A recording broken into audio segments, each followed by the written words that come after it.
கூறினார். நான் ஏற்றுக்கொள்ளும் தனத்தின் பெயர் தொழுகை முக்கியத்துவம். அல்லாஹ் தஆலா தன்னை வணங்குவதற்காக மனிதனை படைத்தான். வணக்கங்கள் அனைத்திலும் உயர்ந்தது தொழுகைதான். தொழுகையின் போது மனிதன் அல்லாஹ்வோடு பேசுகிறான். அவன் சஜிதான் போது அவன் அல்லாஹ்வை நெருங்குகின்றான். அல்லாஹ் தஆலா குர்ஆனின் பல இடங்களில் தொழுகையை வழிமுறையுமாறு கட்டளையிடுகிறான். என்னாருக்கு முக்கியமான வணக்கம் என்றால் நபி ஸல்லல்லாஹு அலைஹி அவர்களை தன் இருவர்களை அழைத்து தொழுகையான கொடுத்தனுப்பினான். நபி ஸல்லல்லாஹு அலைஹி அவர்கள் தன் இருநூற்றுக்குள்ள தொழுகை வலியுறுத்தினார்கள். என் கண்கொள்கை தொழுகையாக உள்ளது என் நபி ஸல்லல்லாஹு அலைஹி கூறியுள்ளார்கள்.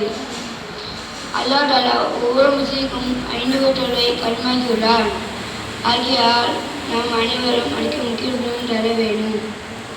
எல்லாம் நம் மீது வழிபடுவார்கள். ஆயிரம்